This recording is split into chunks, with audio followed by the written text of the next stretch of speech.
Hello and welcome to another episode of Dishn with Andy. Today we're going to be talking about the disappearance of Rebecca Coriam. Rebecca Coriam in 2011 disappeared off of the cruise ship titled the Disney Wonder.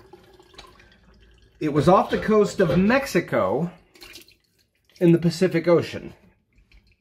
She was last seen 5:45 a.m. via CCTV camera on the phone with someone, and she looked very distraught in the video footage. You could see someone, another crew member, coming up and asking her if she was okay, and you can see her mouth the words, "I'm fine." And then after that, she left that area, and she was never seen again. She was first noticed missing when she missed her first shift at like 9 something in the morning. The ship then, it was registered to the Bahamas. Now, it's registered to the Bahamas, so that means a Bahamian detective had to be flown in to look at this thing. And after their investigation, and the company, the Disney company, kind of, basically says, well, she must have fallen overboard. That's their official story. A big wave or something knocked her out of the ship. And you're asking, well, how in the world could that be? And they're trying to say it was via one of the crew areas. They have like pools for the crews, and they're saying that it was she was up there and she fell over with a big wave. Now, laying out all the facts of the case, if you will. I'm trying to do this from memory without having to look off of a tablet, because I took a ton of notes for this. And then the more I read them, it was kind of like, I think I got the gist of this to make it entertaining. You guys, this isn't a book report. You just want to watch a guy do dishes and tell you some interesting stuff from time to time. Anyways, so the official story is that's what happened. She fell overboard. Now, her body was searched for by the U.S. and Mexico governments. Couldn't find her. The ship docked in Los Angeles, and that's when the Bahamian detective was allowed to look aboard. And then that was it. So her parents flew all the way in from where they live in England. This girl was British. And they flew there, and they were taken in. Now, this, according to the parents, they said, we were put in basically a side door, and we're not allowed on board until after all the guests had left. Now, they also bumped into the detective. I'm not sure in what manner they ran into him, but the detective for the Bahamian government. He said he was only given 1 day to search the ship. He questioned maybe a couple of crew members, and he couldn't question any of the passengers. You got to keep that squeaky clean image, I guess. And so that was his story to them about it. So now after they went and the parents went and they got on the boat, then they talked to the person the girl was on the phone with, and they met with some other executives at Disney. And the captain gave his condolences to the family and said, we believe she went overboard. And they show her where they think she went overboard, and it was at that pool for the crew members. And the crew members' pool, though, the parents didn't believe that could happen, because there is a 6-foot-high wall on the edge of the pool. And one of the other people said, well, we think maybe she fell over while she was jogging on like deck 4. And there's all this speculation about this girl's disappearance and or murder and or death or disappearance, I'll just put it that way, because there's some speculation as to what deck she was actually on when she was on the phone. There's some miscommunications there. There's also some miscommunications with, well, the parents were told by some other people that work on the boat that the company knows what's going on. They laid some flowers out at one of the pools, and they don't know why they were doing that. They found like a flip-flop out there, and some people said, well, the flip-flop's not the right size. So there's a big, like, ball of mystery surrounding this. And the flip-flop not being the right size was just one small part of it. One guy said, well, maybe she was jogging on one of the decks, and that railing is so low that you could fall off and go over.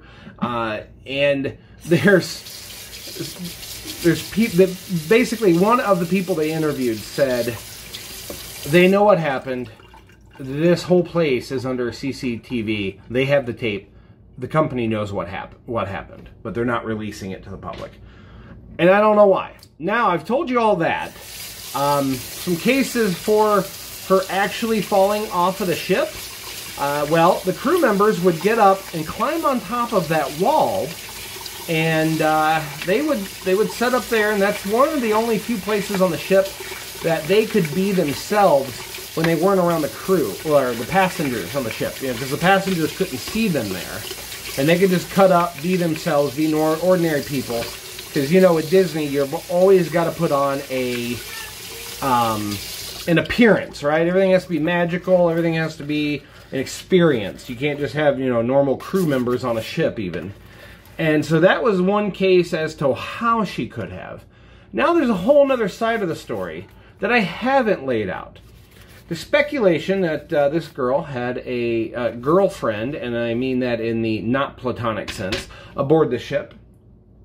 And the girlfriend and her, or the girlfriend has actually come out now and stated she is tired of reading 6 years. Well, this article I read was 6 years after, so 2017. She said, I've been reading BS for 6 years and I'm tired of it. I want to come clean. I have nothing to hide. So the girl said that for her parents to say that their daughter was a squeaky clean person and never had any issues is not true. And this girlfriend of hers said that she and her were really good friends, and it grew to be more. And said that she looked on the girl's phone one day, the missing girl, Rebecca. She looked on Rebecca's phone, and there she was with a text message from someone wanting to know if they had more cocaine because she needed it. And she confronted her about it and said, why are you, doing this drugs? And she said she got mad at her for invading her privacy.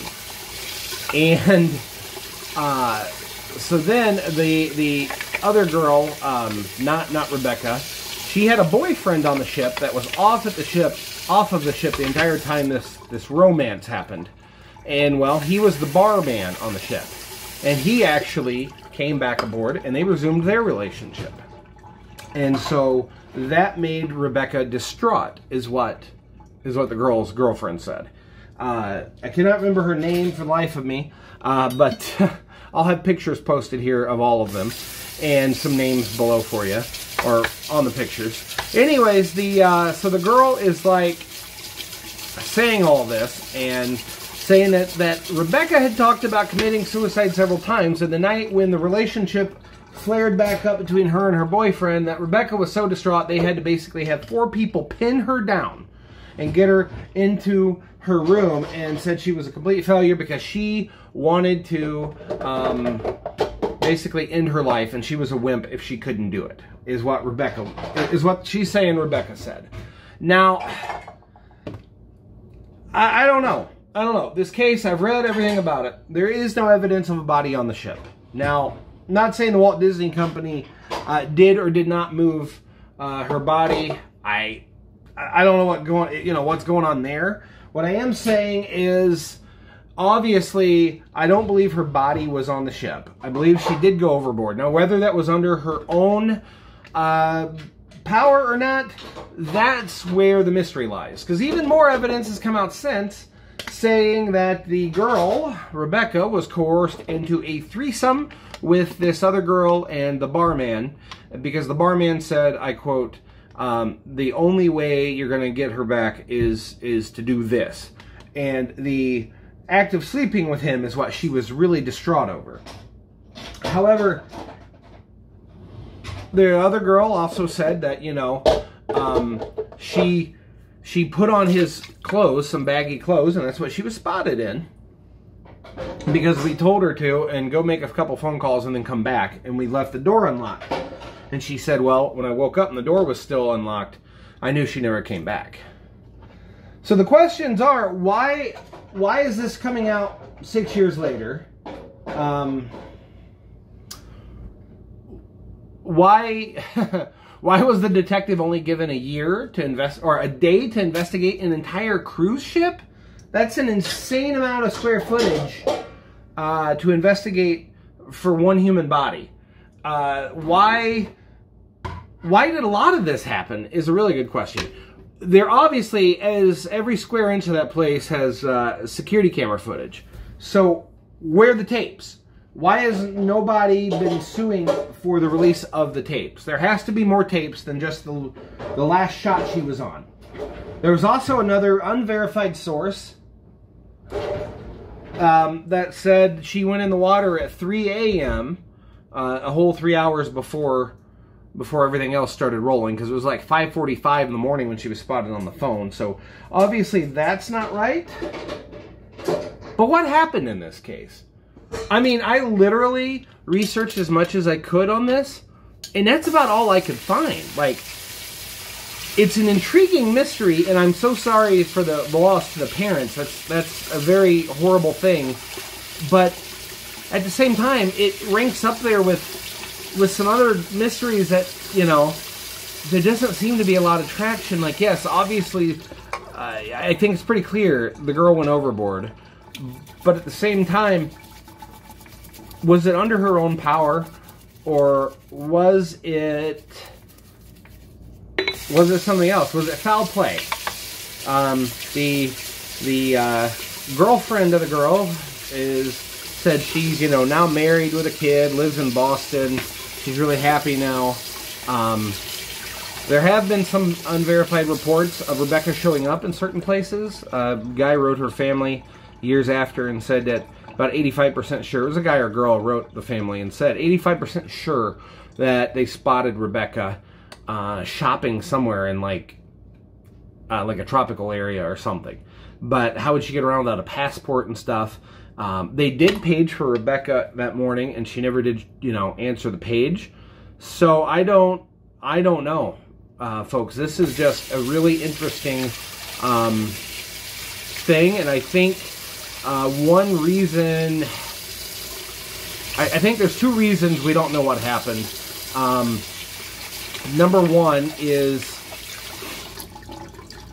the demand is not high enough there from the citizens of whatever country that needs to be to have this investigated and have records pulled. And I think that is because of the second problem, lack of exposure to the case. A lot of people haven't heard of this. When it was suggested to me that I talk about this, I'd never even heard of the girl missing. And it's been 10 years now since she disappeared. And I'm just now hearing about all of it and researching it. So I'm not saying I want to start the campaign. I'm not one for that kind of stuff, but maybe someone needs to start a change.org petition to get the information released, at least the security camera footage by Walt Disney from that day. They're probably sitting on a tape if there is one, and if there isn't, then what did happen to her? Somebody needs to answer for exactly what happened to this girl. I don't get it. It's one of those things we might not ever know the answer to. It reminded me of the case of North Korea stealing Japanese citizens from Japan between the 70s and the 80s. If you haven't heard of that, that is an insane thing that happened. They ended up taking a little girl, and to this day, they still, every year, they bring up this whole campaign about it, about bringing those people home. So, yeah, I mean, I'm very sad that it all happened and that the girl's missing or possibly dead at this point. But at least someone needs to come forward and put the family's mind at ease one way or the other. You know, if there's a tape, just release it, let the family know there's a possibility, or this is what happened to her, so they can begin to grieve properly and not forever have this gnawing at them saying, I don't know what happened to my own daughter. it's you know, it's a very insane thing when things like that happen. It's never easy. Death is never easy at all, but it's definitely not easy when you can't even find if there is a death, you know. So yeah, sorry to bring such a sad tale to the table today, or to the sink today, I guess. But I wanted to get the awareness out there, and I thought this would make for something that people would be interested in, and maybe this will spark something. Probably not, but I hope so. I hope somebody out there listening is like, you know what, I'm going to do it. I'm going to write my congressman, or whatever your local representative is called, and say, you know, we need to dig into this and figure out what's happening with this whole case. So yeah, I think next episode we are going to be talking maybe something lighthearted, a little more. I don't want to talk about something all doom and gloom all the time. So I'll think about it. I got a couple ideas rushing around in my head.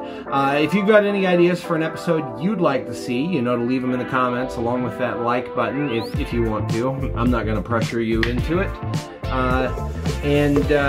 You know, leave any comments or questions, or tell me, you know, hey, what you're doing here sucks, I don't like it.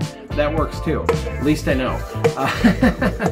Alright guys, this has been Dishn with Andy, I greatly appreciate you watching, and I would appreciate it even more if you'd get over here and try now. Thank you, and have a great day.